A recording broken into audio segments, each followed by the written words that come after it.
we vowed never to allow. Too often, the Charter is brandished when convenient and trampled when not. But the Charter is not optional. It is our foundation. And when the foundation cracks, everything built upon fractures. Around the world, we see countries acting as if the rules don't apply to them.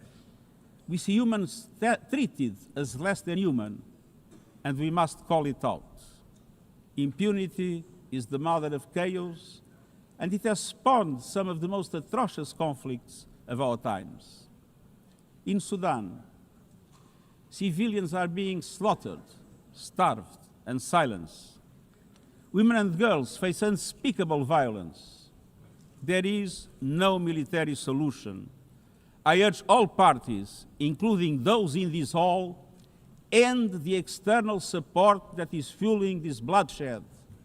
Push to protect civilians, because the Sudanese people deserve peace, dignity, and hope.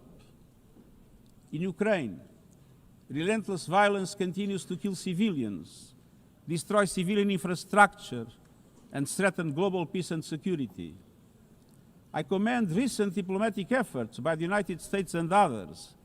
We must work for a full ceasefire and a just, lasting peace in accordance with the Charter, UN resolutions, and international law. In Gaza, the horrors are approaching a third monstrous year. They are the result of decisions that defy basic humanity. The scale of death and destruction are beyond any other conflict in my years as Secretary General. The International Court of Justice has issued legally binding provisional measures in the case named Application of the Convention on the Prevention and Punishment of the Crime of Genocide in the Gaza Strip. Since then, a famine has been declared and the killing has intensified. The measures stipulated by the ICJ must be implemented fully and immediately.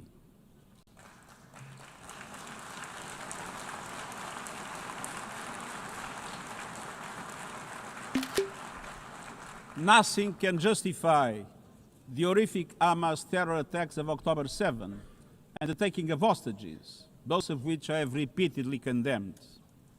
And nothing can justify the collective punishment of the Palestinian people and the systematic destruction of Gaza. We know what is needed. Permanent ceasefire now. All the hostages released now. Full humanitarian access now. And we must not relent in the only viable answer to sustainable Middle East peace, a two-state solution as so eloquently reaffirmed yesterday. We must urgently reverse dangerous trends on the ground. Relentless settler expansion and violence and the looming threat of annexation must stop. Everywhere, from Haiti to Yemen, to Myanmar and the Sahel and beyond, we must choose peace anchored in international law. The past year has brought glimmers of hope, including the ceasefire between Cambodia and Thailand, and the agreement between Azerbaijan and Armenia brokered by the United States. But far too many crises continue unchecked. Impunity prevails, lawlessness is a contagion, it invites mayhem, accelerates terror, and risks a nuclear free-for-all. When accountability shrinks, graveyards grow. When UN staff and facilities are attacked, violating legal obligations, so too is the core of our ability to serve and deliver. The Security Council must live up to its responsibilities. It must be more representative, more transparent, and more effective. And beyond crisis response, we must tackle the injustices that ignite conflict: exclusion, inequality, impunity, and corruption. The surest way to silence the guns is to raise the volume for justice. Real security is born of fairness and opportunity for all. Excellencies, This leads me to my second point. We must choose human dignity and human rights. Human rights are not an ornament of peace, they're its bedrock. Human rights, economic, social, cultural, political, and civil, are universal, indivisible, and interdependent.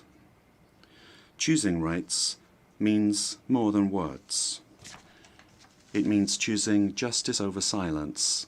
It means protecting freedom and civic space, advancing equality for women and girls, confronting racism and discrimination in all its forms, protecting human rights defenders, journalists, and freedom of speech, and upholding the rights of refugees and migrants so that mobility is safe and in accordance with international law.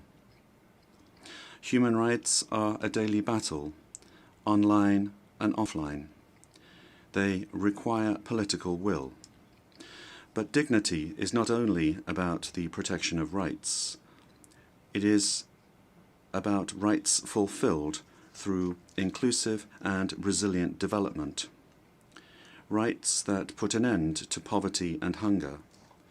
Rights that open doors to education, health, and opportunity. The Sustainable Development Goals are our shared roadmap for achieving these rights. But in order to make progress down this road, we need fuel. And that fuel is finance. We've seen what development done right can deliver. In the past decade, millions more have gained access to electricity, clean cooking solutions, and to the internet. Child marriage is in retreat. Women's representation is growing, but cuts to aid are wreaking havoc. They are a death sentence for many. For so many more, a stolen future. This is the great paradox of our time. We have the solutions, but we are siphoning off the fuel that would make it possible to make progress. To choose dignity, we must choose financial justice and solidarity. We need to reform the international financial architecture so that it drives development for all. With bigger and bolder multilateral development banks, lending more, and mobilizing more private capital for developing countries, with faster and fairer debt relief mechanisms, helping every country in crisis, including middle-income countries. Protecting natural resources by tackling illicit financial flows and abusive tax practices that rob societies of their future. And global financial institutions that represent today's world, with far greater participation of developing countries in terms of their composition and their decision-making. So let us choose a global economy that works for everyone, men and women. Let us choose human rights and dignity. And let us equip ourselves with the means to ensure a transition for people and the planet. Excellencies, this brings me to the third choice. We must choose climate justice. The climate crisis is accelerating, but so are the solutions. The clean energy future is no longer a distant promise. It's already here. No government, industry, or special interest can stop it. But some are trying, hurting economies, locking in higher prices, and squandering a historic opportunity. Fossil fuels are a losing bet. Last year, almost all new power capacity came from renewables, and the investment is surging. Renewables are the cheapest and fastest source of new power. They create jobs, drive growth, shield economies from volatile oil and gas markets, connect the unconnected, and can free us from the tyranny of fossil fuels. But not at today's pace. Clean energy investment remains uneven. 21st century grids and storage are not rolling out fast enough. And public subsidies, taking from taxpayer money, still flow to fossil fuels over clean energy by a factor of 9 to 1. Meanwhile, emissions, temperatures, and disasters keep rising. And those least responsible suffer the most. Science says limiting global temperature rise to 1.5 degrees by the end of this century is still possible, but the window is closing. The International Court of Justice has affirmed the legal obligation of states. We must step up action and ambition, especially through strengthened national climate plans. Tomorrow, I will welcome leaders to announce new targets. The G20, the biggest emitters, must lead, guided by common but differentiated responsibilities. But all countries must step up and do more as we head to the UN Climate Conference in Brazil. By accelerating action in energy, forests, methane, and industrial decarbonization. By defining a credible roadmap to mobilize $1.3 trillion annually in climate finance by 2035 for developing countries. By supporting just transitions, by doubling finance for adaptation to at least $40 billion this year, and rapidly deploying proven tools to unlock billions more in concessional finance. And by capitalizing the Loss and Damage Fund with significant contributions. All of these requires government, international financial institutions, philanthropies, civil society, and the private sector to work together, to provide fiscal space to developing countries and unlock new innovative sources of finance at scale, including solidarity levies on high-emitting sectors and debt swaps. We have the solutions and tools, but we must choose climate justice and climate action. Fourth, we must choose to put technology at the service of humanity. Artificial intelligence is rewriting human existence in real time, transforming how we learn, work, communicate, and what we can trust. And the question is not how to stop it, but how to steer it for the greater good. Technology must be our servant, not our master. It must promote human rights, human dignity, and human agency.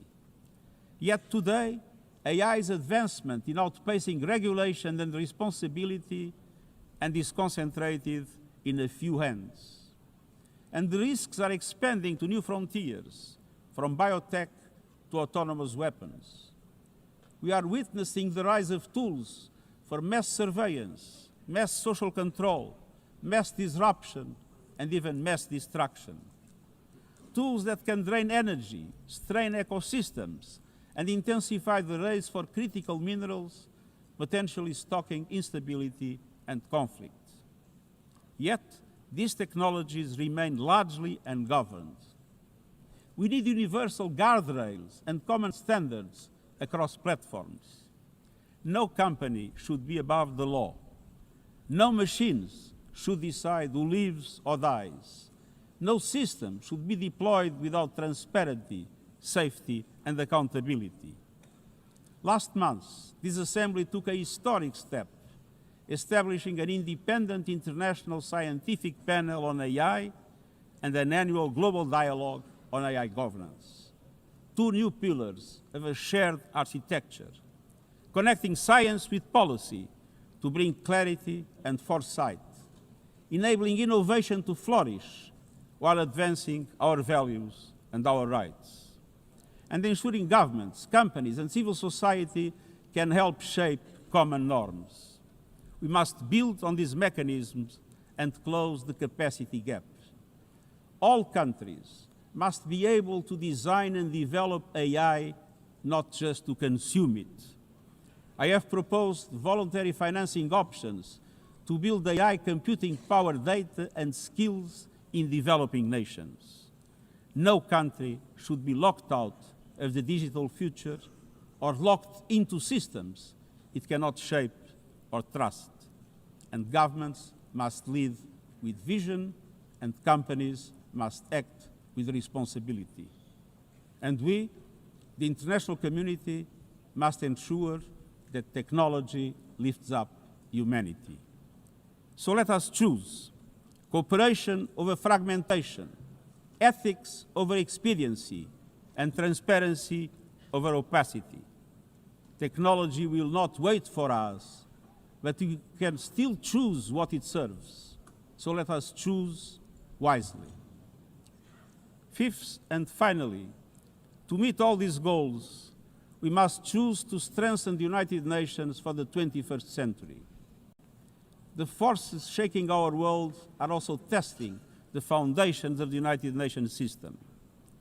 We are being hit by rising geopolitical tensions and divisions, chronic uncertainty, and mounting financial strain. But those who depend on the United Nations must not be made to bear the cost, especially now, when for every dollar invested to support our core work to build peace, the world spends $750 on weapons of war. This is not only unsustainable, it is indefensible. In this moment of crisis, the United Nations has never been more essential. The world needs our unique legitimacy, our convening power, our vision to unite nations, to bridge divides and confront the challenges before us. The Pact for the Future has shown your determination to build a United Nations that is stronger, more inclusive, and more effective. That is the logic and the urgency of our UN80 initiative. We are moving swiftly and decisively. I put forward concrete proposals, a revised budget for 2026 that strengthens accountability, improves delivery, and cuts costs. Practical reforms to implement mandates more effectively and efficiently with greater impact. And ideas to spark a paradigm shift in the structure of the UN and how its parts work together. Most of these decisions rest with you, the member states, and we will move forward in full respect of the established procedures. Together, let us choose to invest in a United Nations that adapts, innovates, and is empowered to deliver for people everywhere. Excellencies, my overriding message comes down to this. Now is the time to choose. It's not enough to know what the right choices are. I urge you to make them. I grew up in a world where choices were few. I was raised in the darkness of dictatorship, where fear silenced voices and hope was nearly crushed. Yet, even the bleakest hours, especially then, I discovered a truth that has never left me. Power does not reside in the hands of those who dominate or divide. Real power resides from people, from our shared resolve to uphold dignity, to defend equality, to believe fiercely in our common humanity and the potential of every human being. I learned early to persevere, to speak out, to refuse to surrender, no matter the challenge, no matter the obstacle, no matter the hour. We must and we will overcome. Because in a world of many choices, there is one choice we must never make, the choice to give up. We must never give up. That is my promise to you, for peace, for dignity, for justice, for humanity, for the world we know is possible when we work as one. I will never, ever give up. Thank you.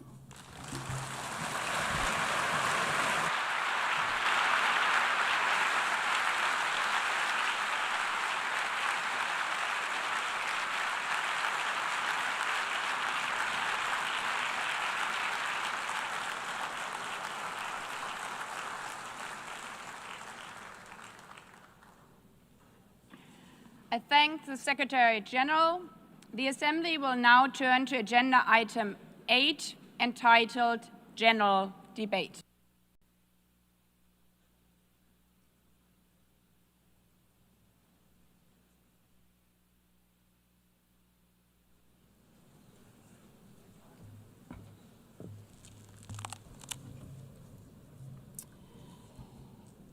"80 years, longer than the average human life. This anniversary of the United Nations should have been a moment of celebration. But this is not an ordinary year. Just look at the state of our world, as the Secretary General described. Thousands of orphans in Gaza are wandering around the rubble, eating sand, drinking contaminated water. 90-year-old women in Ukraine are hiding from drones, trapped in their homes instead of living their final years in peace. Children in Haiti, too afraid to walk to school, afraid they might be gunned down by gangs like their friends. And for every conflict and tragedy that seizes the headlines, there are so many more that are forgotten, lost to the news cycle. Like women in Democratic Republic of the Congo, shielding their daughters from armed groups, fearful they might be raped.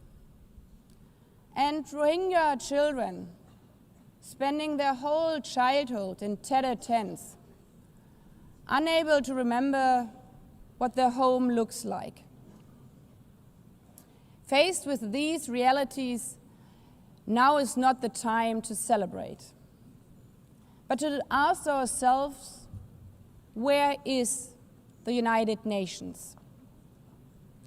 Distinguished heads of state and government, Mr. Secretary General, Excellencies, ladies and gentlemen, people out there in the world watching us.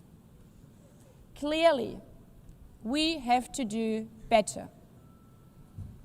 But what we should not let cynics allow to weaponize these failures, to argue that our institution is a waste of money, outdated, irrelevant. When the principles of the Charter are ignored, is it the UN that has failed? When tanks rolled into Ukraine, was it because Article 2 of the Charter is not clear enough about sovereignty and territorial integrity? When civilians, children, are killed in Gaza, is it humanitarian law at fault for failing to protect them? It's not the Charter which fails. It's not the UN as an institution which fails. The Charter, our Charter, is only as strong as member states' willingness to uphold it, and their willingness to hold to account those who violate it. Excellencies, yes, our world is in pain. Yes, we have failures. But imagine how much worse would it be without the United Nations? Would a single person be better off without it? Without UNICEF, 26 million children would not have received an education. Without the World Food Programme, nearly 125 million people would have lacked life-saving food assistance. Without the World Health Organization, over 1 billion vaccines would not have been supplied. Sometimes we could have done more, but we cannot let this dishearten us. If we stop doing the right thing, evil would prevail. This 80th session is not about big celebrations. It's about finding the resolve not to give up, the resolve to be better together, just as our predecessors did 8 decades ago. This institution was born in a world on fire and desperate for reprieve.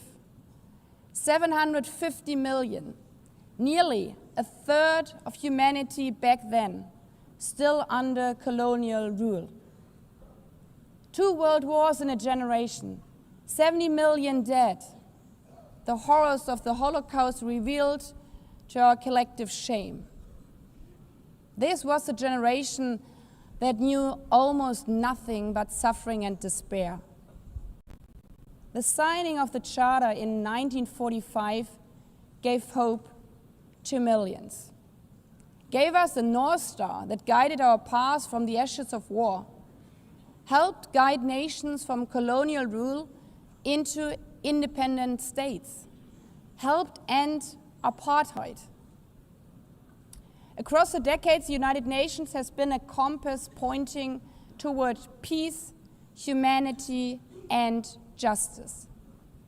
We have not always succeeded, but the story of this institution is not a story of easy victories.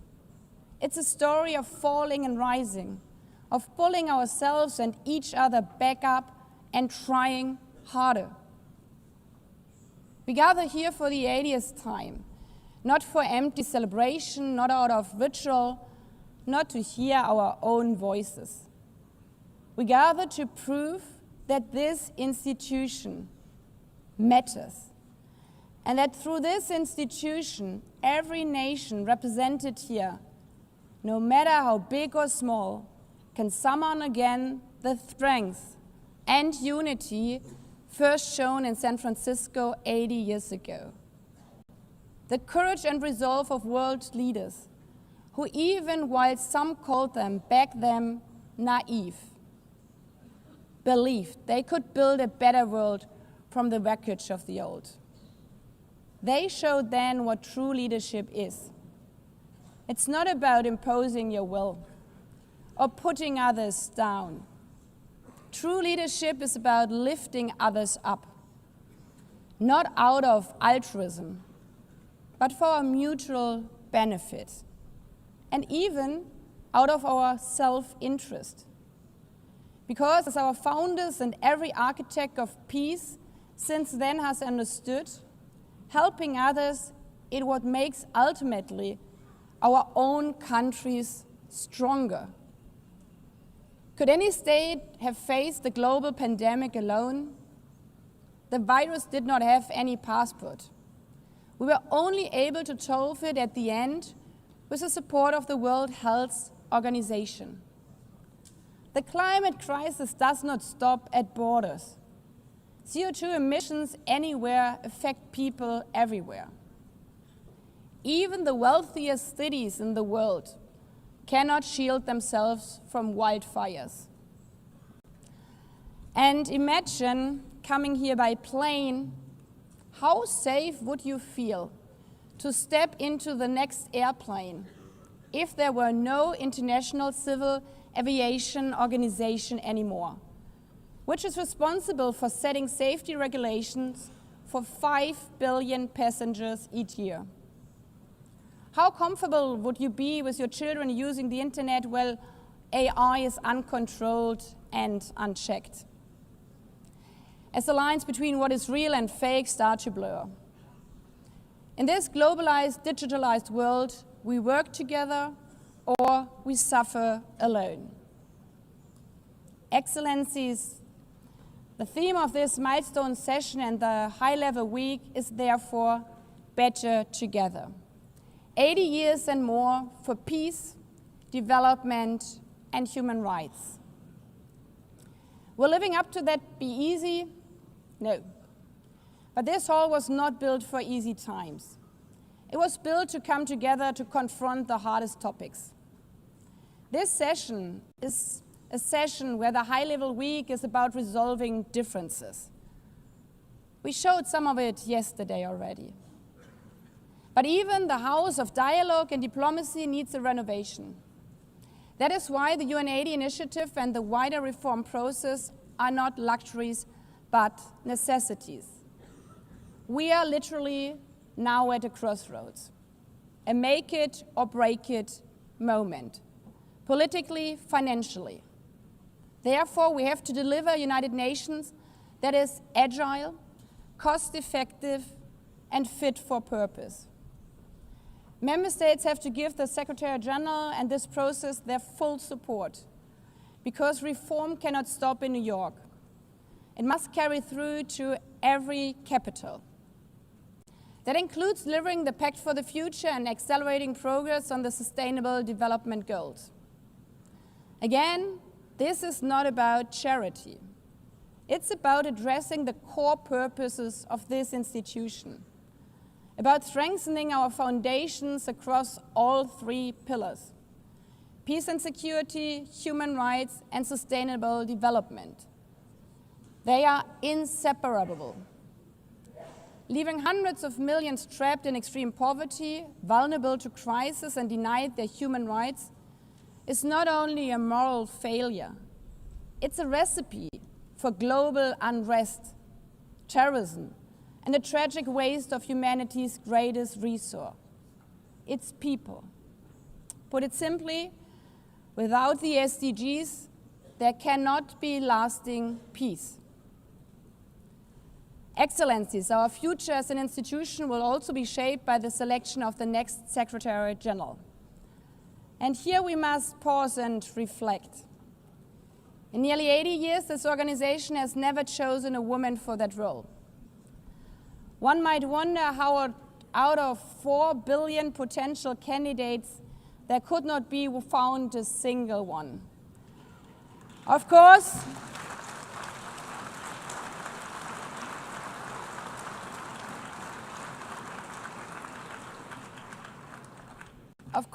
the choice rests with member states. But those of you having been there yesterday celebrating Beijing, one strong female leader after the other from all our continents. Like 80 years ago, we are standing at a crossroads. And it's up to us, to every single member state, to live up to the same leadership as your predecessors did, to act when action is needed, to uphold the principles of our charter, to be better together, to show the people around the world that this United Nation is there, today, tomorrow, and for the next 8 decades. Because, after all, it's the life insurance for every country.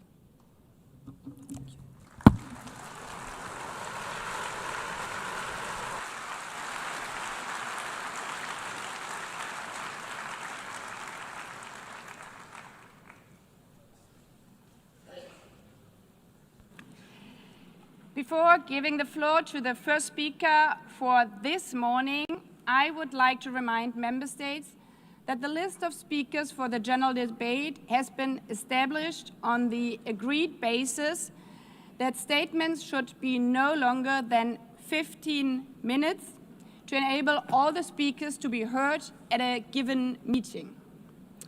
Within this time frame, I would like to appeal to speakers to deliver their statements at a reasonable pace so that interpretation into the other official languages may be provided properly. I would also like to draw your attention to the decision taken by the Assembly at previous sessions, namely that the practice of expressing congratulations inside the Assembly Hall after speech has been delivered is strongly discouraged. After delivering their statements from the rostrum, speakers are invited to exit the hall through room JA200, located behind the podium, before returning to their seats. May I take it that the Assembly agrees to proceed in this manner? It's so decided. Finally, I should like to draw the attention of member states that during the general debate, official photographers are in the room and will take official photographs of all speakers by the Department of Global Communications. Members interested in obtaining these photographs are requested to contact the photo library of the United Nations. By this, the Assembly will hear an address by His Excellency Luiz Inácio Lula da Silva, President of the Federative Republic of Brazil. I request the protocol to escort His Excellency and invite him to address the Assembly.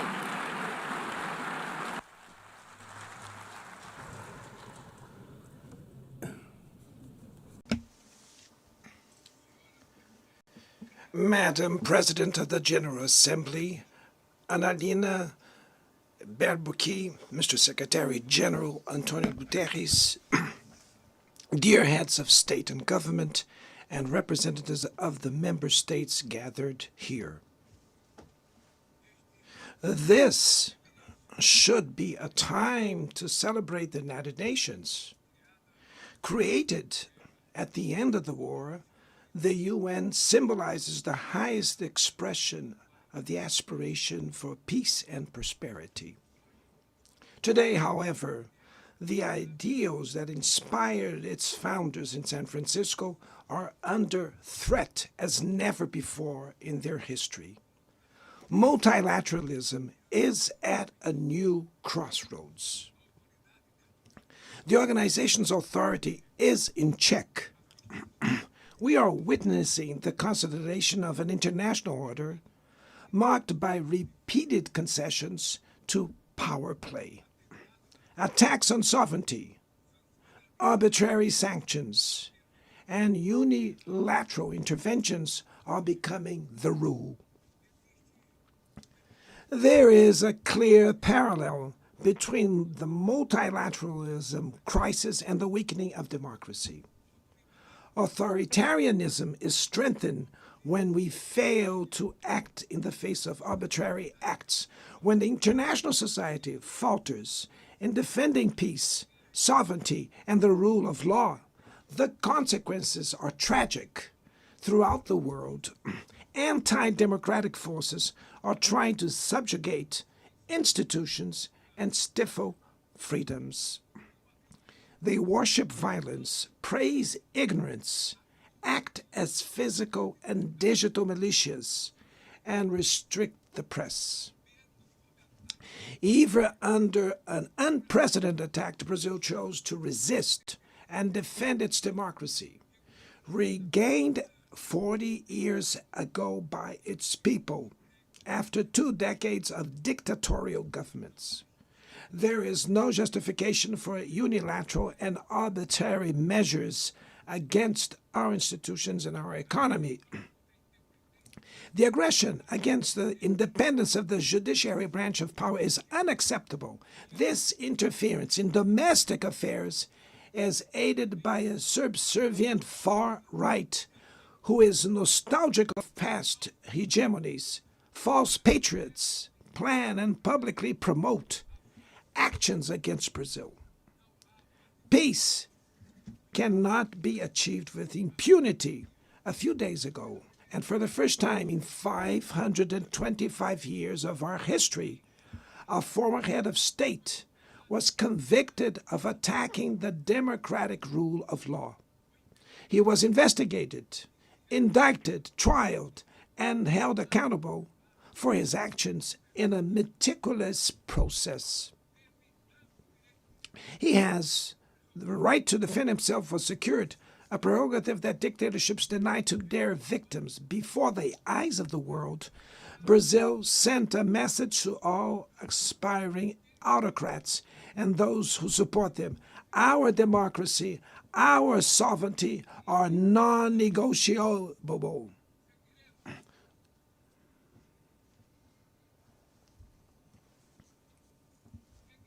We will continue as an independent nation and as a people free from any type of guardianship.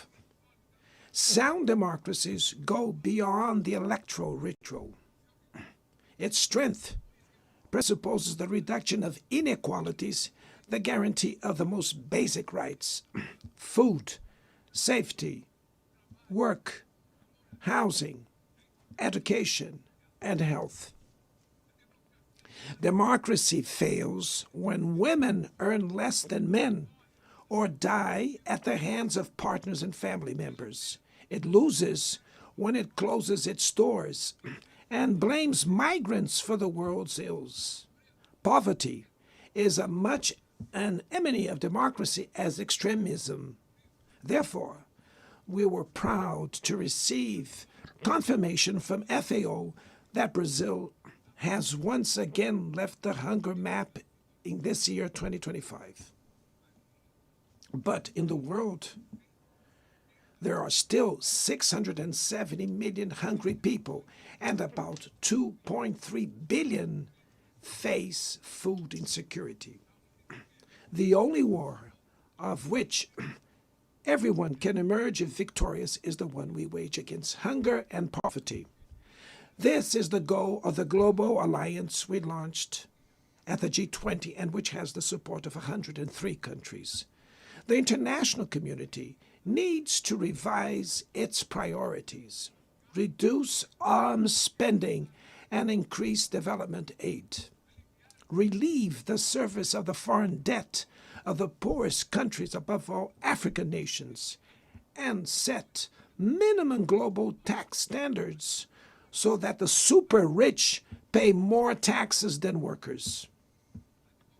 Democracy is also measured by the ability to protect families and the childhood. Digital platforms offer possibilities for us to come together in ways we never imagined. But they have been used for sowing intolerance, misogyny, xenophobia, and misinformation. The internet cannot be a land of lawlessness. It's up to governments to protect the most vulnerable. Regulating does not mean restraining freedom of expression. It's about ensuring that what is already illegal in the real world is treated the way in the virtual environment. Attacks on regulation serve to cover up hidden interests and provide shelter for crimes such as fraud, human trafficking, pedophilia, and attacks against democracy. The Brazilian parliament was right to rush to address this issue. Last week, I proudly enacted one of the world's most advanced laws for the protection of children and adolescents in the digital environment. Also, we sent draft bills to the National Congress to foster competition in digital markets and to encourage the installation of sustainable data centers.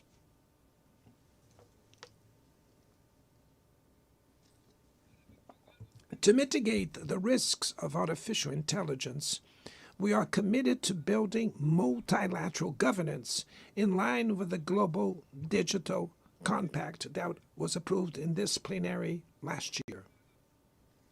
Ladies and gentlemen, Your Excellencies, in Latin America and the Caribbean, we are experiencing a time of growing polarization and instability.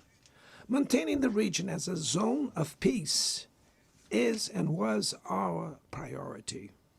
We are a continent free of weapons of mass destruction, without ethnic or religious conflicts. The comparison between crime and terrorism is worrying. The most effective way to combat drug trafficking is to cooperate to suppress money laundering and limit arms trade. Using lethal force in situations that do not constitute armed conflict is tantamount to executing people without trial. Other parts of the planet have already witnessed interventions that cause greater damage than intended, with serious humanitarian consequences. The path to dialogue must not be closed in Venezuela. Haiti has the right to a violence-free future, and it is unacceptable that Cuba be listed as a country that sponsors terrorism. In the conflict in Ukraine,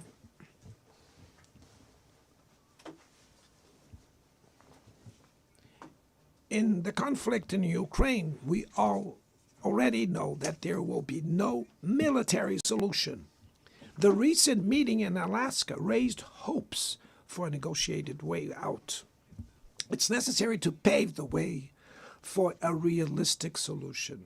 This implies taking into account the legitimate security concerns of all parties. The African Initiative and the Friends for Peace group created by China and Brazil can help promote dialogue and a diplomatic solution. No situation is more emblematic of the disproportionate and illegal use of force than the one occurring in Palestine.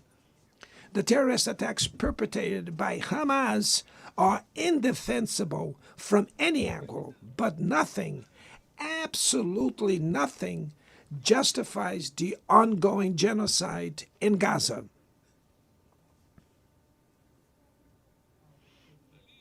There, under tons of rubble, are buried tens of thousands of innocent women and children. There, we can see that international humanitarian law and the myth of ethical exceptionalism of the West are also being buried there. This massacre would not have happened without the complicity of those who could have prevented it. In Gaza, hunger is used as a weapon of war, and the forced displacement of populations goes on unpunished. I express my admirations to the Jews who, inside and outside Israel, oppose this collective punishment. The Palestinian people are at risk of disappearing. They will only survive with an independent state integrated to the international community. This is the solution defended by more than 150 UN members, reaffirmed yesterday here in this very plenary, but bared by a single veto. It is regrettable that President Mahmoud Abbas was prevented by the host country of occupying the Palestinian bench at this historical moment.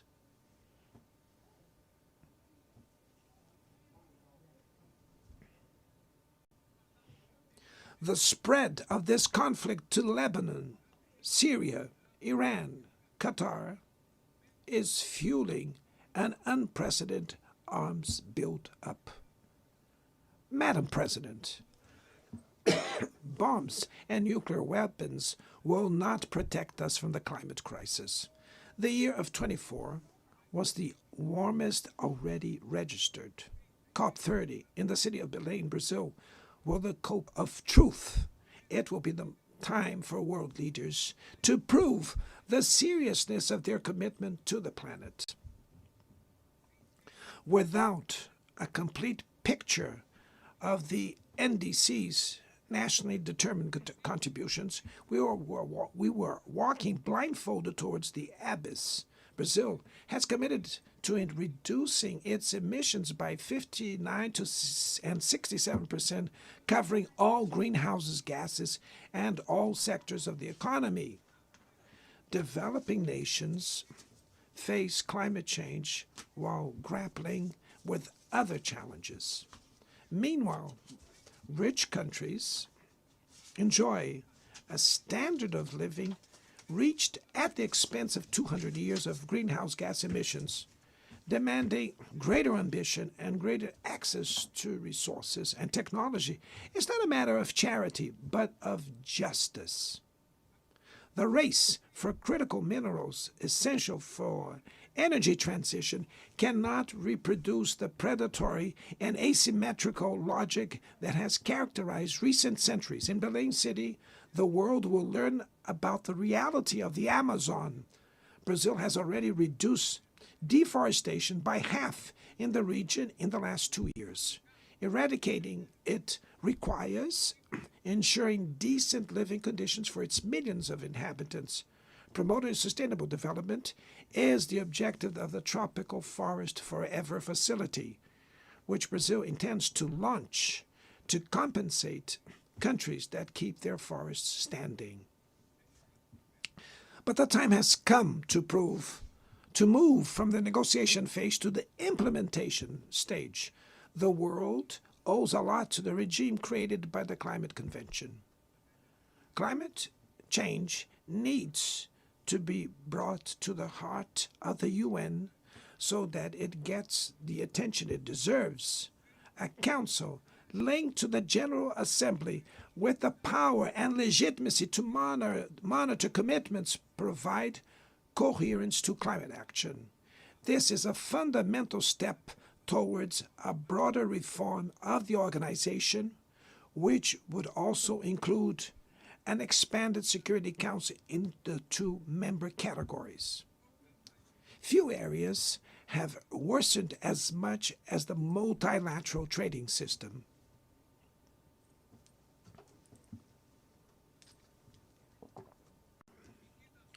Unilateral measures have rendered fundamental principles, such as the most favored nations clauses, meaningless. They have disrupted value chains and threw the global economy into a pernicious spiral of high prices and stagnation. It is urgent to refound the WTO based on modern and flexible foundations. Your Excellencies, ladies and gentlemen, this year, the world lost 2 exceptional public figures. Former Uruguayan President Pepe Mujica and our dear Pope Francis, both embodied the best humanist values like no other. Their lives were intertwined with the 8 decades of the UN's existence. If they were still among us, they would use this platform to remember that authoritarianism, environmental degradation, and inequality are not relentless, that the only ones defeated are those who stand idly by resigned, and that we can defeat the false prophets and oligarchs who exploit fear and monetize hate, and that tomorrow is made of daily choices, and it takes courage to act to transform it. In the future that Brazil envisions, there is no room for the reenactment of ideological rivalries or spheres of influence. Confrontation is not inevitable. We need leaders with clear visions who understand that the international order is not a zero-sum game. The 21st century will be increasingly multipolar. For it to remain peaceful, it cannot fall to multilateral. Brazil is giving increasing importance to the European Union, the African Union, ASEAN, CELAC, BRICS, and the G20. The voice of the Global South must be heard. The UN has today almost 4 times more members than the 51 who were at its foundation. Our historic mission is to make it once again a barrier of hope and a promoter of equality, peace, sustainable development, diversity, and tolerance. May God bless us all. And thank you very much.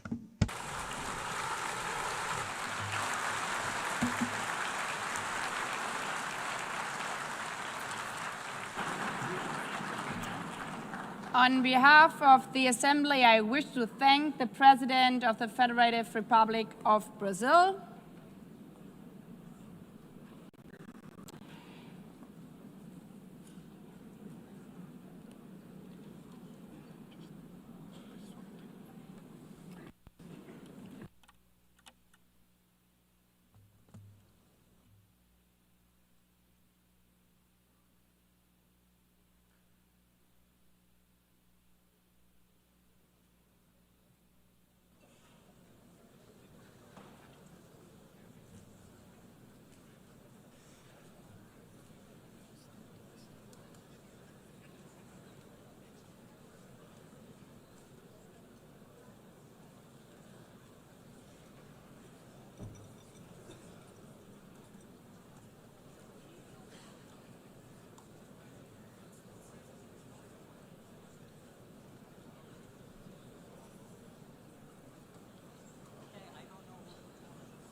The Assembly will hear an address by His Excellency Donald Trump, President of the United States of America. I request protocol to escort His Excellency and invite him to address the Assembly.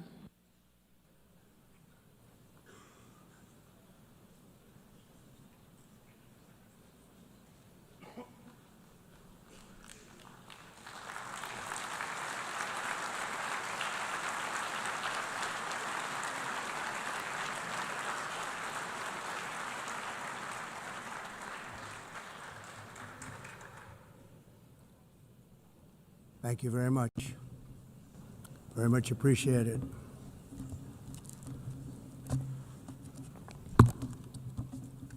And I don't mind making this speech without a teleprompter, because the teleprompter is not working. I feel very happy to be up here with you nevertheless, and that way you speak more from the heart. I can only say that whoever's operating this teleprompter is in big trouble.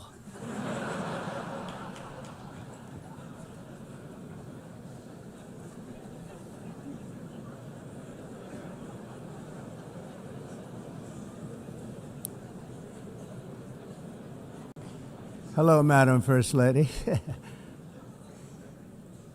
Thank you very much for being here. And Madam President, Mr. Secretary General, First Lady of the United States, distinguished delegates, ambassadors, and world leaders. 6 years have passed since I last stood in this grand hall and addressed a world that was prosperous and at peace in my first term. Since that day, the guns of war have shattered the peace I forged on 2 continents. An era of calm and stability gave way to one of the great crises of our time. And here in the United States, 4 years of weakness, lawlessness, and radicalism under the last administration delivered our nation into a repeated set of disasters. 1 year ago, our country was in deep trouble, but today, just 8 months into my administration, we are the hottest country anywhere in the world, and there is no other country even close. America is blessed with the strongest economy, the strongest borders, the strongest military, the strongest friendships, and the strongest spirit of any nation on the face of the earth. This is indeed the golden age of America. We are rapidly reversing the economic calamity we inherited from the previous administration, including ruinous price increases and record-setting inflation like we've never had before. Under my leadership, energy costs are down, gasoline prices are down, grocery prices are down, mortgage rates are down, and inflation has been defeated. The only thing that's up is the stock market, which just hit a record high. In fact, it hit a record high 48 times in the last short period of time. Growth is surging, manufacturing is booming. The stock market, as I said, is doing better than it's ever done. And all of you in this room benefit by that, almost everybody. And importantly, workers' wages are rising at the fastest pace in more than 60 years. And that's what it's all about, isn't it? In 4 years of President Biden, we had less than $1 trillion of new investment into the United States. In just 8 months since I took office, we have secured commitments and money already paid for $17 trillion. Think of it, 4 years, less than $1 trillion, 8 months, much more than $17 trillion is being invested in the United States.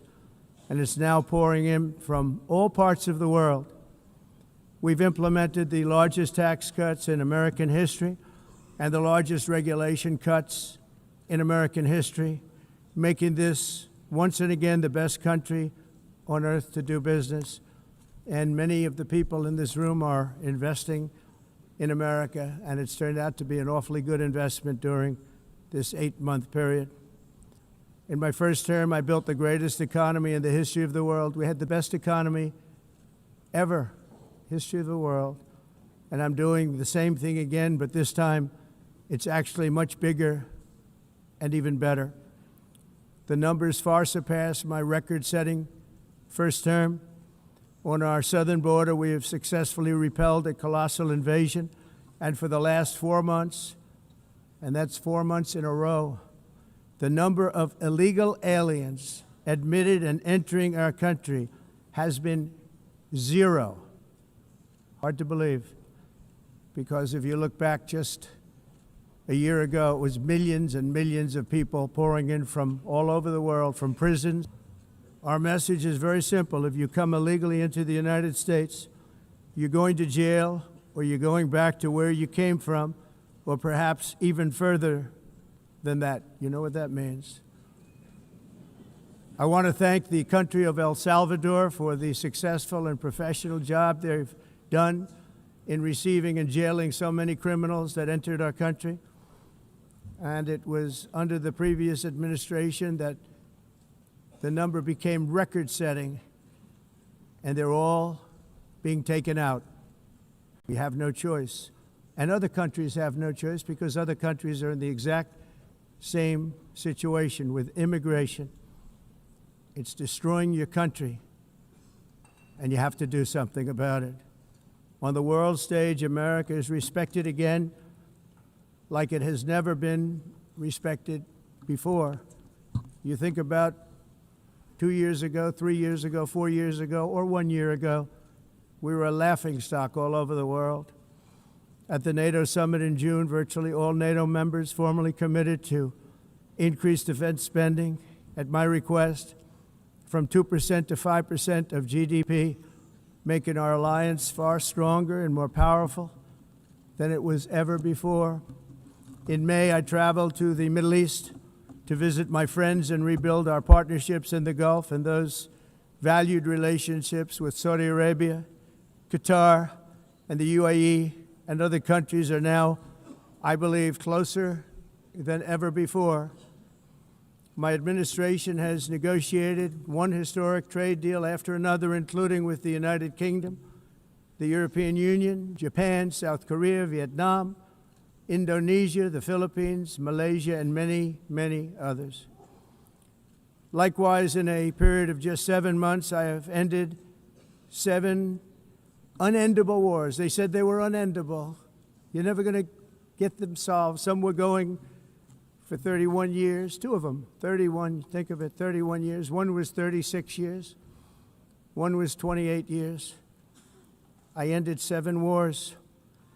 And in all cases, they were raging with countless thousands of people being killed.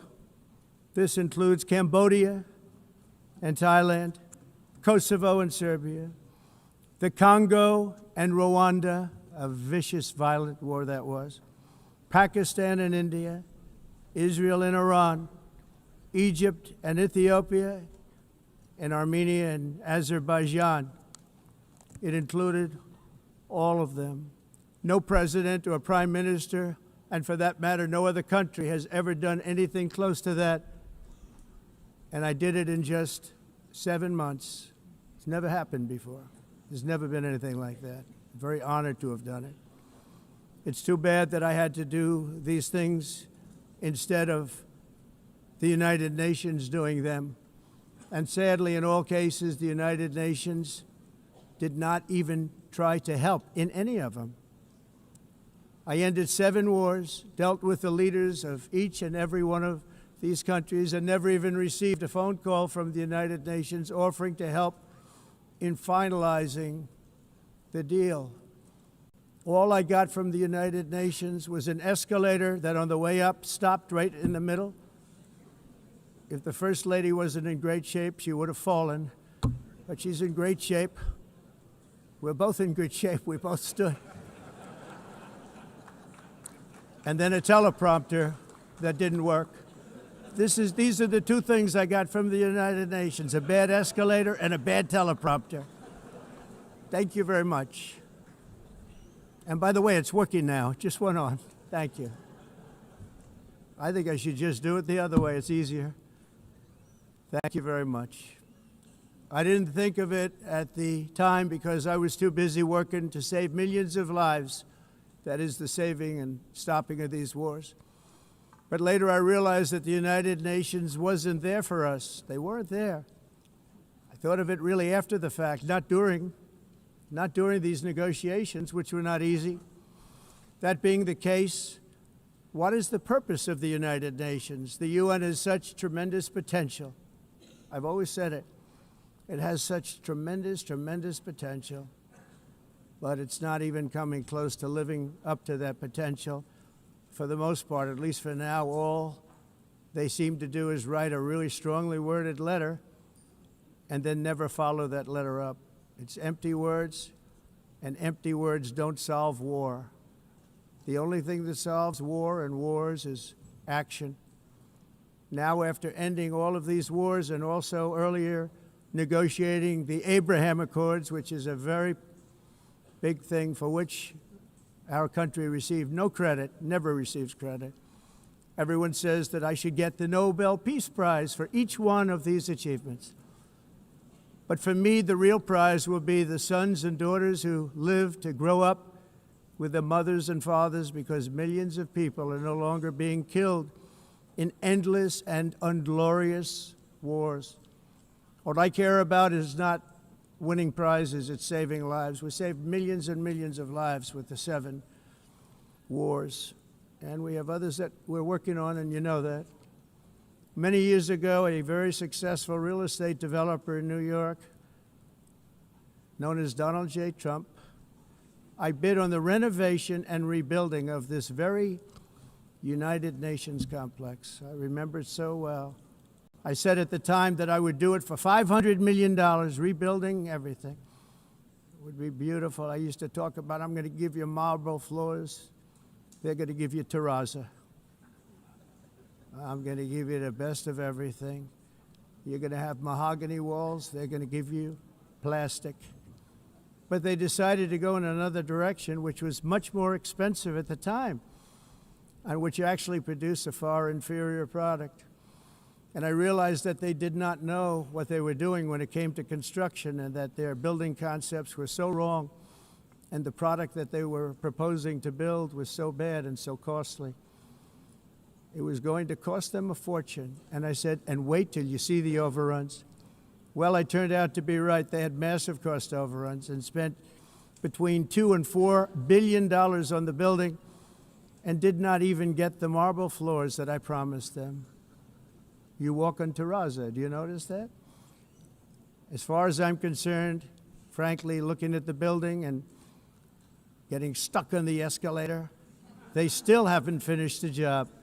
They still haven't finished. That was years ago.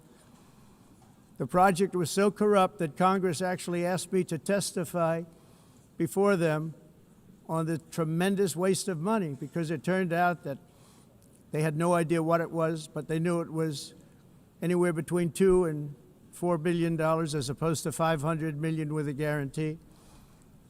But they had no idea, and I said it cost much more than $5 billion. Unfortunately, many things in the United Nations are happening just like that, but on an even much bigger scale, much, much bigger. Very sad to see. Whether the UN can manage to play a productive role, I've come here today to offer the hand of American leadership and friendship to any nation in this assembly that is willing to join us in forging a safer, more prosperous world. And it's a world that we'll be much happier with. A dramatically better future is within our reach. But to get there, we must reject the failed approaches of the past and work together to confront some of the greatest threats in history. There is no more serious danger to our planet today than the most powerful and destructive weapons ever devised by man, of which the United States, as you know, has many. Just as I did in my first term, I've made containing these threats a top priority, starting with the nation of Iran. My position is very simple. The world's #1 sponsor of terror can never be allowed to possess the most dangerous weapon. That's why, shortly after taking office, I sent the so-called Supreme Leader a letter making a generous offer. I extended a pledge of full cooperation in exchange for a suspension of Iran's nuclear program. The regime's answer was to continue their constant threats to their neighbors and U.S. interests throughout the region, and some great countries that are right nearby. Today, many of Iran's former military commanders, in fact, I can say almost all of them, are no longer with us. They're dead. And 3 months ago, in Operation Midnight Hammer, 7 American B-2 bombers dropped the 14 30,000-pound each bombs on Iran's key nuclear facilities, totally obliterating everything. No other country on earth could have done what we did. No other country has the equipment to do what we did. We have the greatest weapons on earth. We hate to use them. But we did something that for 22 years people wanted to do. With Iran's nuclear enrichment capacity demolished, I immediately brokered an end to the 12-day war, as it's called, between Israel and Iran, with both sides agreeing to fight no longer. As everyone knows, I have also been deeply engaged in seeking a ceasefire in Gaza. Have to get that done. Have to get it done. Unfortunately, Hamas has repeatedly rejected reasonable offers to make peace. We can't forget October 7th, can we? Now, as if to encourage continued conflict, some of this body is seeking to unilaterally recognize a Palestinian state. The rewards would be too great for Hamas terrorists for their atrocities. This would be a reward for these horrible atrocities, including October 7th, even while they refuse to release the hostages or accept a ceasefire. Instead of giving to Hamas and giving so much, because they've taken so much, they have taken so much. This could have been solved so long ago. But instead of giving in to Hamas's ransom demands, those who want peace should be united with one message: release the hostages now. Just release the hostages now. Thank you.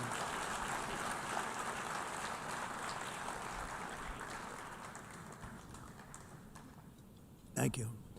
As we have got to come together, and we will come together, got to get it done. We have to stop the war in Gaza immediately. We have to stop it. We have to get it done. We have to negotiate, immediately have to negotiate peace. We got to get the hostages back. We want all 20 back. We don't want 2 and 4. As you know, I got, along with Steve Witkoff and others that helped us, Marco Rubio, we got most of them back. We were involved in all of them. But I always said the last 20 are going to be the hardest, and that's exactly what happened. We have to get them back now. We don't want to get back 2, and then another 2, and then 1, and then 3, have this process. No, we want them all back, and we want the actually 38 dead bodies back too. Those parents came to me, and they want them back, and they want them back very quickly and very badly, as though they were alive. They want them. They want them every bit as much as if their son or daughter were alive. I've also been working relentlessly, stopping the killing in Ukraine. I thought that would be, of the 7 wars that I stopped, I thought that would be the easiest because of my relationship with President Putin, which had always been a good one. I thought that was going to be the easiest one. But you know, in war, you never know what's going to happen. There are always lots of surprises, both good and bad. Everyone thought Russia would win this war in 3 days, but it didn't work out that way. It was supposed to be just a quick little skirmish. It's not making Russia look good. It's making them look bad. No matter what happens from here on out, this was something that should have taken a matter of days, certainly less than a week, and they've been fighting for 3.5 years and killing anywhere from 5,000 to 7,000 young soldiers, mostly soldiers, on both sides, every single week, from 5,000 to 7,000 dead young people. and some in cities, much smaller numbers, where rockets are shot, where drones are dropped. This war would never have started if I were president. This was a war that should have never happened. It shows you what leadership is, what bad leadership can do to a country. Look what happened to the United States, and look where we are right now in just a short period of time. The only question now is how many more lives will be needlessly lost on both sides. China and India are the primary funders of the ongoing war by continuing to purchase Russian oil. But inexcusably, even NATO countries have not cut off much Russian energy and Russian energy products, which, as you know, I found out about 2 weeks ago, and I wasn't happy. Think of it. They're funding the war against themselves. Who the hell ever heard of that one? In the event that Russia is not ready to make a deal to end the war, then the United States is fully prepared to impose a very strong round of powerful tariffs, which would stop the bloodshed, I believe, very quickly. But for those tariffs to be effective, European nations, all of you are gathered here right now, would have to join us in adopting the exact same measures. I mean, you're much closer to this. We have an ocean in between. You're right there. And Europe has to step it up. They can't be doing what they're doing. They're buying oil and gas from Russia while they're fighting Russia. It's embarrassing to them, and it was very embarrassing to them when I found out about it, I can tell you that. But they have to immediately cease all energy purchases from Russia. Otherwise, we're all wasting a lot of time. So I'm ready to discuss this. We're going to discuss it today with the European nations, all gathered here. I'm sure they're thrilled to hear me speak about it, but that's the way it is. I like to speak my mind and speak the truth. As we seek to reduce the threat of dangerous weapons today, I'm also calling on every nation to join us in ending the development of biological weapons once and for all. And biological is terrible, and nuclear is even beyond, and we include nuclear in that. We want to have a cessation of the development of nuclear weapons. We know, and I get to view it all the time. Sir, would you like to see? And I look at weapons that are so powerful that we just can't ever use them. If we ever use them, the world literally might come to an end. There would be no United Nations to be talking about. There would be no nothing. Just a few years ago, reckless experiments overseas gave us a devastating global pandemic. Yet despite that worldwide catastrophe, many countries are continuing extremely risky research into bioweapons and man-made pathogens. This is unbelievably dangerous. To prevent potential disasters, I'm announcing today that my administration will lead an international effort to enforce biological weapons convention, which is going to be meeting with the top leaders of the world by pioneering an AI verification system that everyone can trust. Hopefully the UN can play a constructive role, and it will also be one of the early projects under AI. Let's see how good it is, because a lot of people are saying it could be one of the great things ever, but it also can be dangerous, but it can be put to tremendous use and tremendous good, and this would be an example of that. Not only is the UN not solving the problems it should, too often, it's actually creating new problems for us to solve. The best example is the #1 political issue of our time, the crisis of uncontrolled migration. It's uncontrolled. Your countries are being ruined. The United Nations is funding an assault on Western countries and their borders. In 2024, the UN budgeted $372 million in cash assistance to support an estimated 624,000 migrants journeying into the United States. Think of that. The UN is supporting people that are illegally coming into the United States, and then we have to get them out. The UN also provided food, shelter, transportation, and debit cards to illegal aliens. Can you believe that? On the way to infiltrate our southern border. Millions of people came through that southern border. Just a year ago, millions and millions of people were pouring in, 25 million altogether over the 4 years of the incompetent Biden administration. And now we have it stopped, totally stopped. In fact, they're not even coming anymore because they know they can't get through. But what took place is totally unacceptable. The UN is supposed to stop invasions, not create them and not finance them. In the United States, we reject the idea that mass numbers of people from foreign lands can be permitted to travel halfway around the world, trample our borders, violate our sovereignty, cause unmitigated crime, and deplete our social safety net. We have reasserted that America belongs to the American people, and I encourage all countries to take their own stand in defense of their citizens as well. You have to do that because I see it. I'm not mentioning names. I see it, and I can call every single one of them out. You're destroying your countries. They're being destroyed. Europe is in serious trouble. They've been invaded by a force of illegal aliens like nobody's ever seen before. Illegal aliens are pouring into Europe. Nobody is ever, and nobody's doing anything to change it, to get them out. It's not sustainable. And because they choose to be politically correct, they're doing just absolutely nothing about it. And I have to say, I look at London where you have a terrible mayor, terrible, terrible mayor. And it's been so changed, so changed. Now they want to go to Sharia law. But you're in a different country. You can't do that. Both the immigration and their suicidal energy ideas will be the death of Western Europe if something is not done immediately. This cannot be sustained. What makes the world so beautiful is that each country is unique.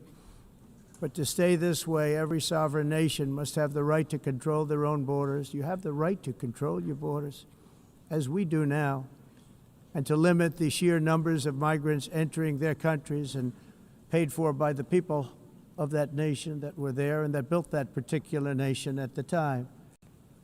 They put their blood, sweat, tears, money into that country, and now they're being ruined. Proud nations must be allowed to protect their communities and prevent their societies from being overwhelmed by people they have never seen before, with different customs, religions, with different everything. Where migrants have violated laws, lodged false asylum claims, or claimed refugee status for illegitimate reasons, they should, in many cases, be immediately sent home. And while we will always have a big heart for places and people that are struggling and truly compassionate, answers will be given. We have to solve the problem, and we have to solve it in their countries, not create new problems in our countries. And we are very helpful to a lot of countries that are just not able to send their people anymore.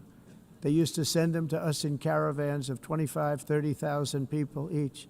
These massive caravans of people pouring into our country, totally unchecked and unvetted. But not anymore. According to the Council of Europe, in 2024, almost 50% of inmates in German prisons were foreign nationals or migrants. In Austria, the number was 53% of the people in prisons were from places that weren't from where they are now. In Greece, the number was 54%, and in Switzerland, beautiful Switzerland, 72% of the people in prisons are from outside of Switzerland. When your prisons are filled with so-called asylum seekers who repaid kindness, and that's what they did, they repaid kindness with crime. It's time to end the failed experiment of open borders. You have to end it now. See, I can tell you. I'm really good at this stuff. Your countries are going to hell. In America, we've taken bold action to swiftly shut down uncontrolled migration. Once we started detaining and deporting everyone who crossed the border and removing illegal aliens from the United States, they simply stopped coming. They're not coming anymore. We're getting a lot of credit, but they're not coming anymore. This was a humanitarian act for all involved, because on the trips up, thousands of people a week were dying. Women were being raped. Nobody's ever seen anything like it. raped, horribly beaten, raped. On the trip up, the journey up, it was a long walk. It was a long, arduous journey, indeed. And it was also a historic victory against human trafficking throughout the region. What we did was a victory, and we saved so many lives of people that wouldn't make the journey. That journey was loaded up with death. Loaded up with death. Dead bodies all along the roads of jungles to get up. They go through jungles, they go through areas so hot you couldn't breathe. They were dying of suffocation, areas so hot that you couldn't breathe. Dead bodies all over. By them not coming, we're saving tremendous numbers of lives. My people have done a fantastic job in doing what they did, and the American public agrees with it. I mean, I was very proud to see this morning I have the highest poll numbers I've ever had. Part of it is because of what we've done on the border. I guess the other part is what we've done on the economy. Joe Biden's policies empowered murderous gangs, human smugglers, child traffickers, drug cartels, and prisoners from all over the world.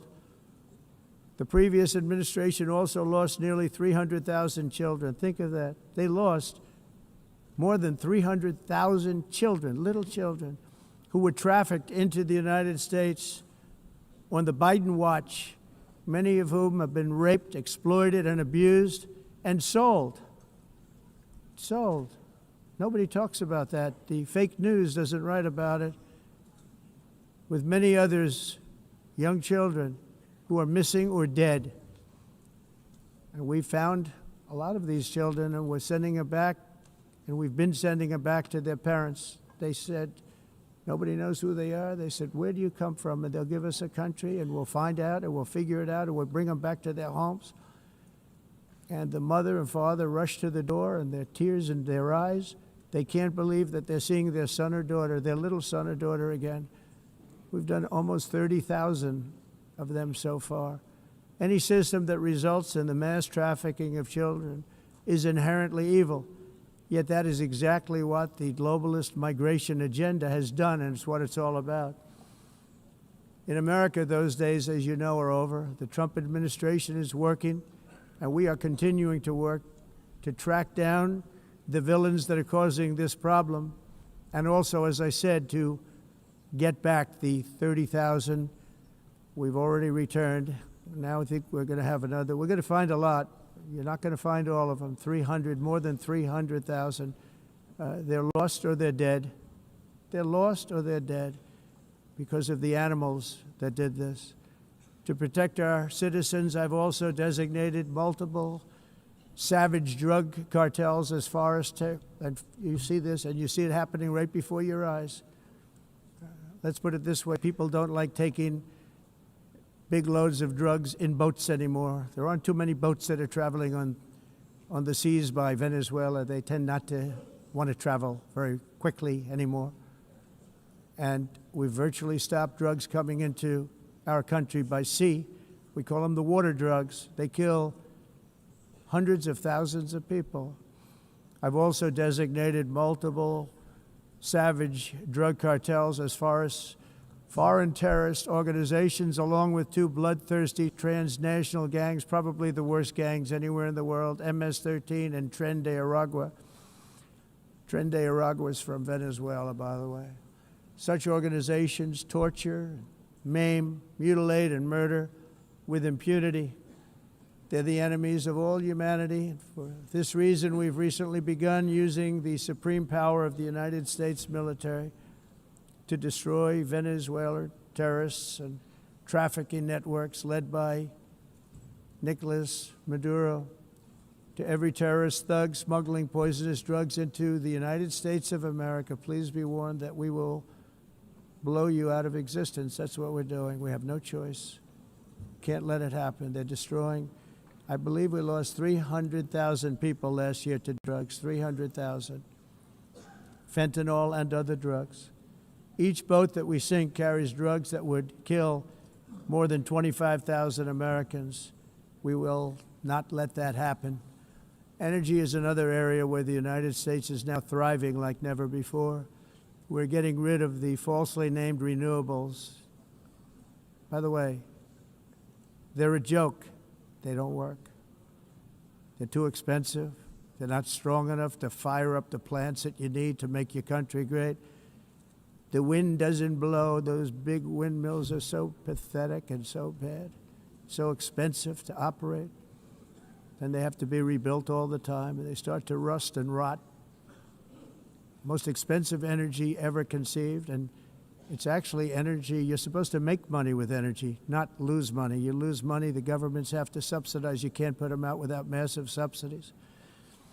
And most of them are built in China, and I give China a lot of credit. They build them, but they have very few wind farms. So why is it that they build them and they send them all over the world, but they barely use them?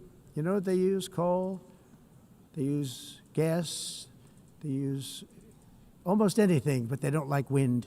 But they sure as hell like selling the windmills. Europe, on the other hand, is a long way to go, with many countries being on the brink of destruction because of the green energy agenda. And I give a lot of credit to Germany. Germany was being led down a very sick path, both on immigration, by the way, and on energy. They were going green, and they were going bankrupt. And the new leadership came in, and they went back to where they were with fossil fuel and with nuclear, which is good. It's now safe, and you can do it properly.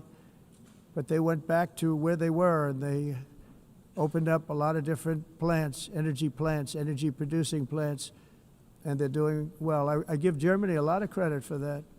They've said this is a disaster, what's happening.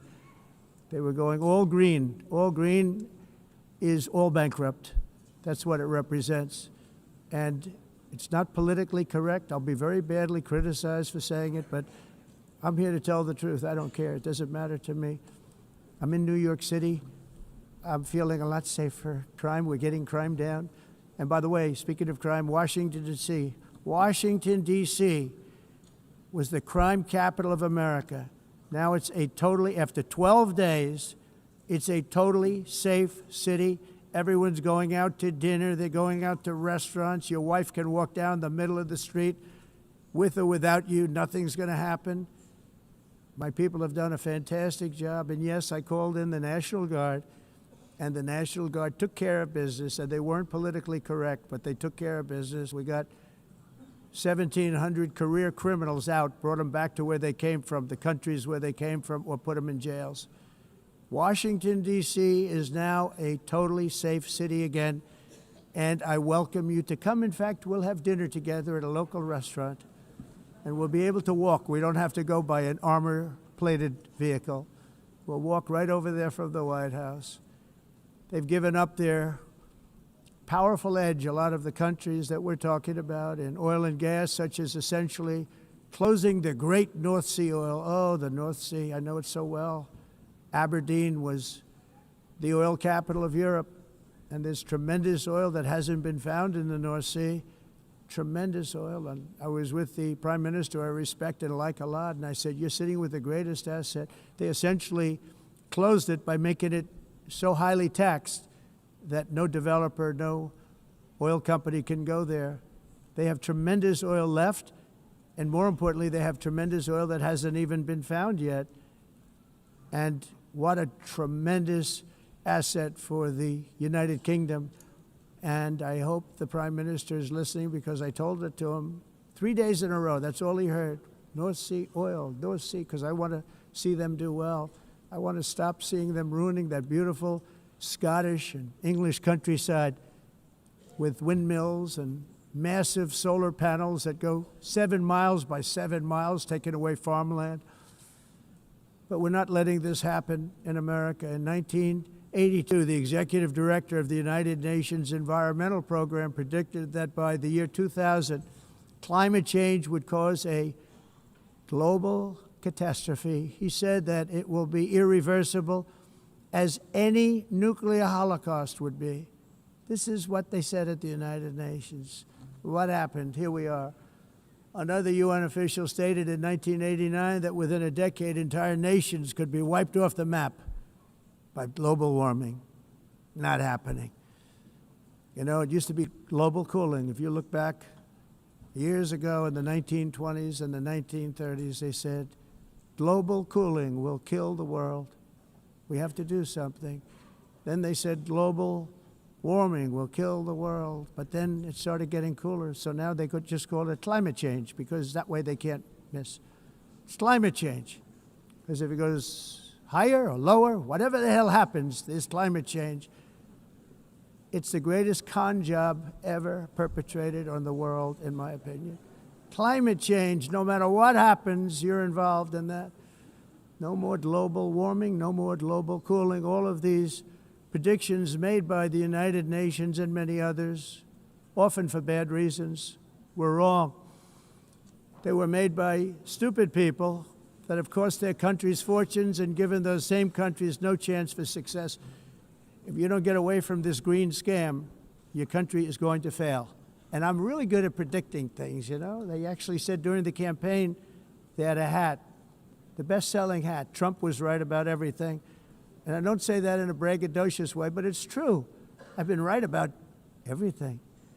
And I'm telling you that if you don't get away from the green energy scam, your country is going to fail.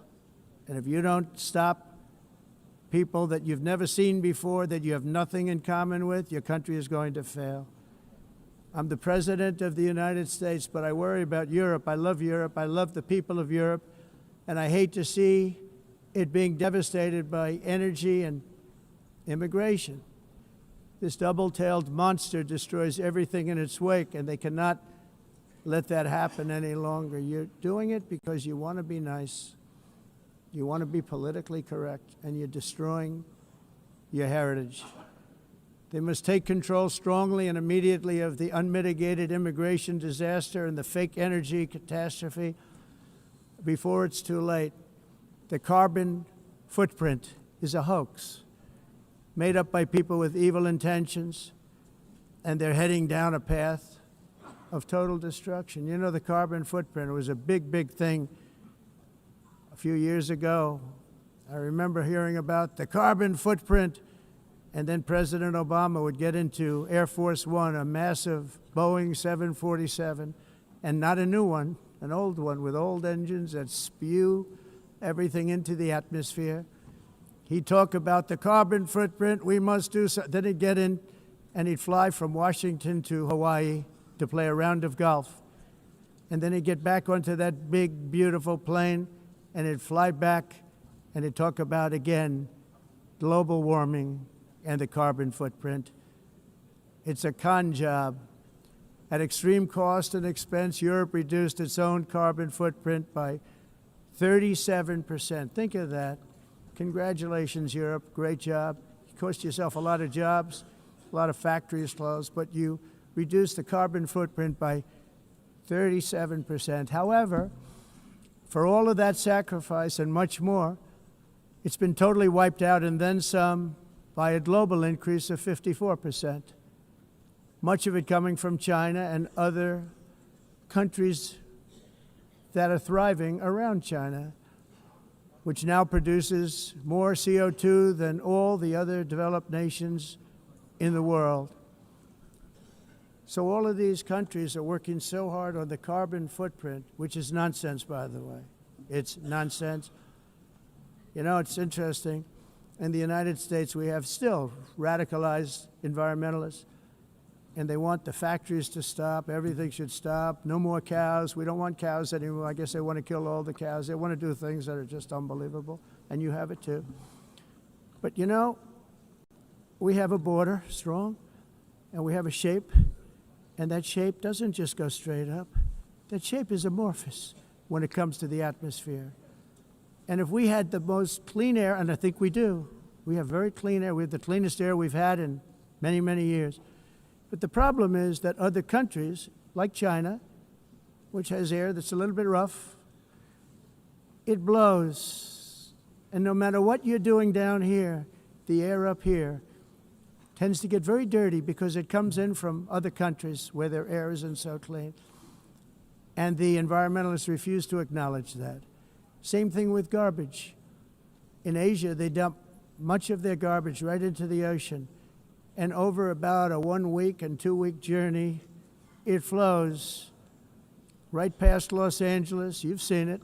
Massive amounts of garbage, almost too much to do anything about, flowing past Los Angeles, past San Francisco, and then somebody will get in trouble because he dropped a cigarette on the beach. The whole thing is crazy.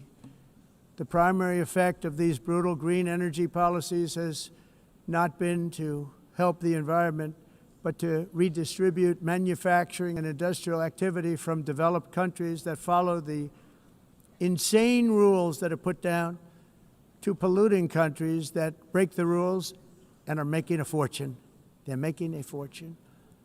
European electricity bills are now 4 to 5 times more expensive than those in China, and 2 to 3 times higher than the United States. And our bills are coming way down. You probably see that our gasoline prices are way down. You know, we have an expression, drill.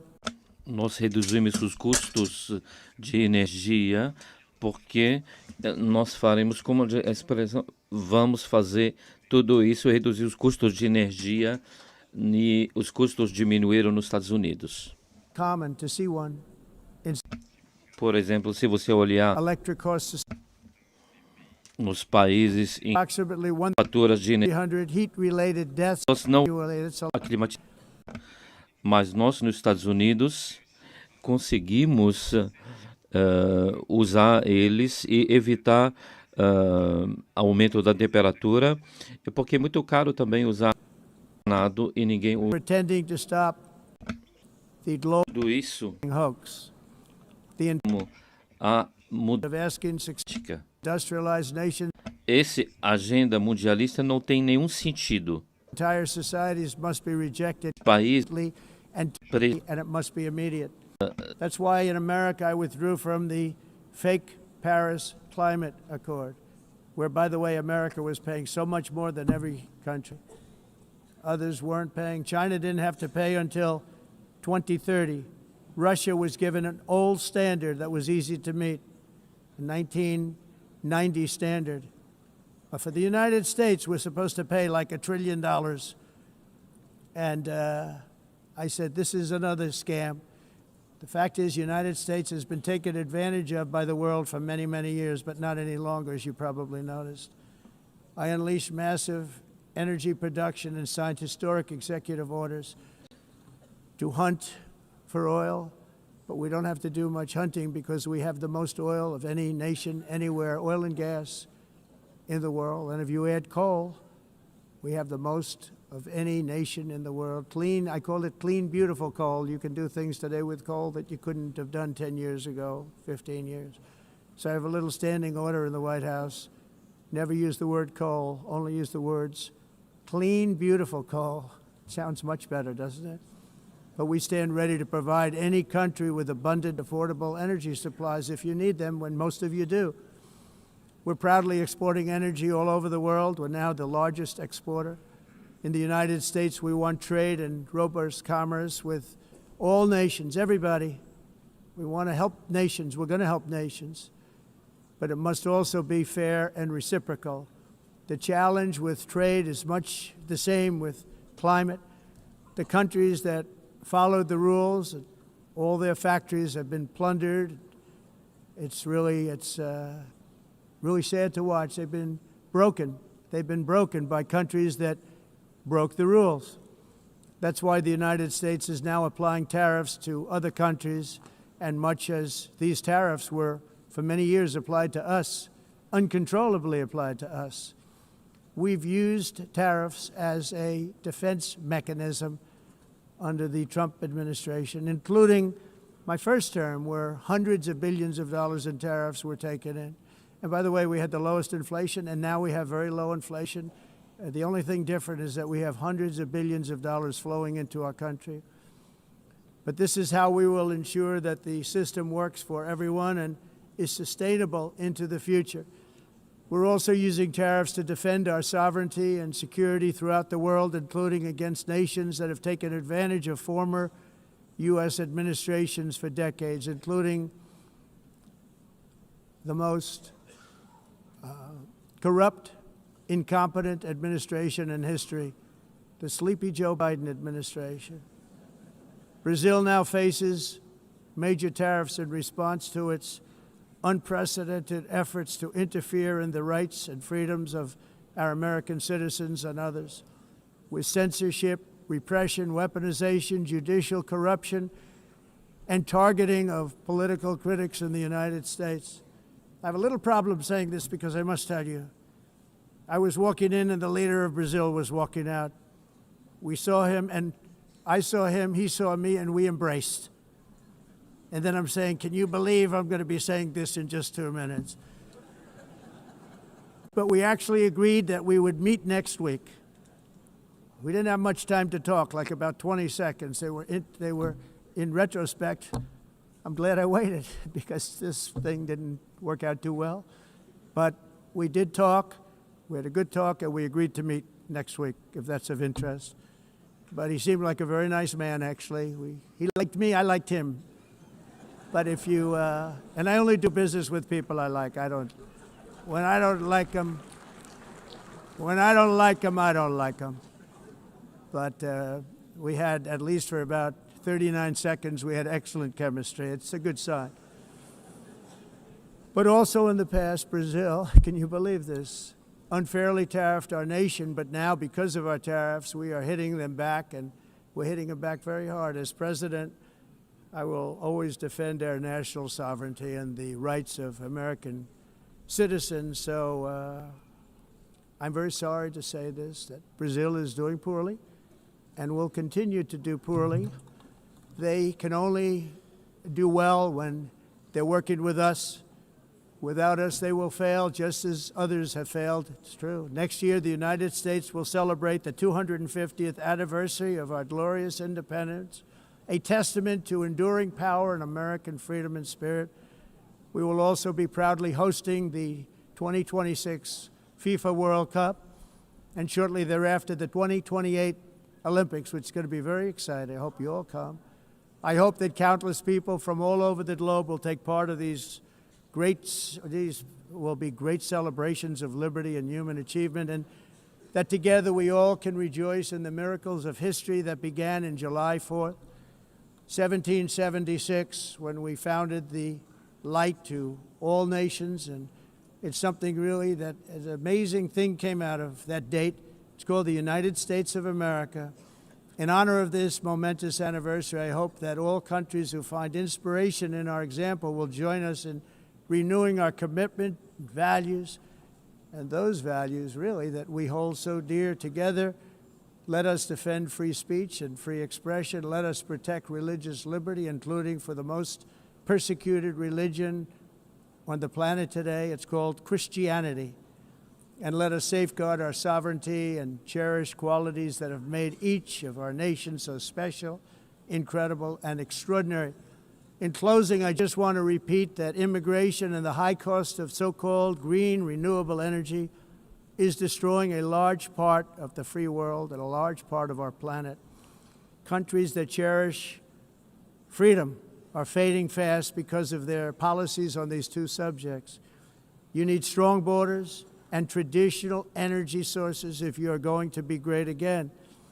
Whether you have come from north or south, east or west, near or far, every leader in this beautiful hall today represents a rich culture, a noble history, and a proud heritage that makes each nation majestic and unique, unlike anything else in human history or any other place on the face of the earth.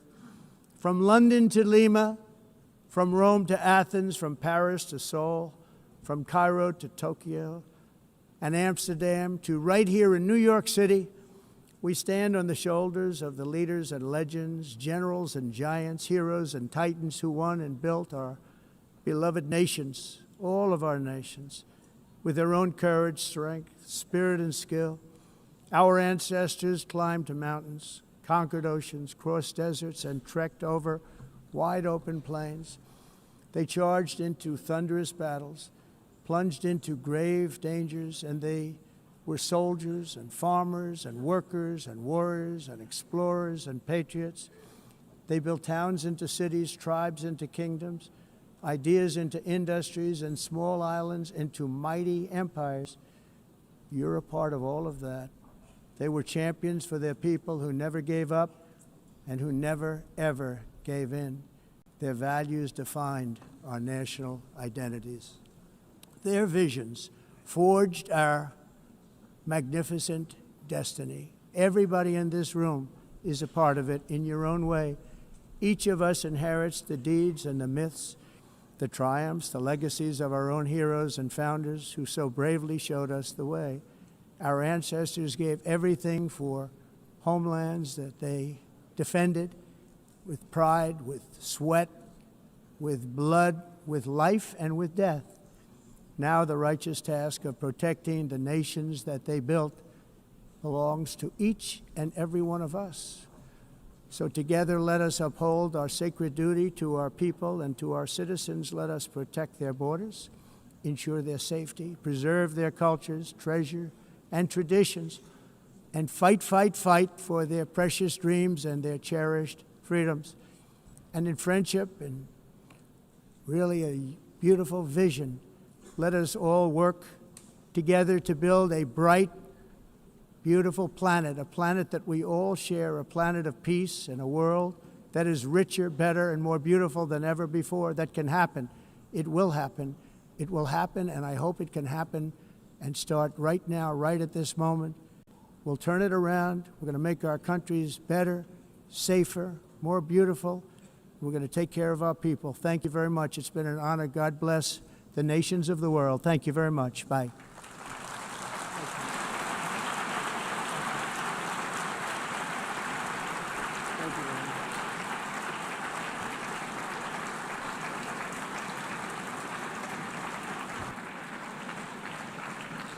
On behalf of the Assembly, I wish to thank the President of the United States,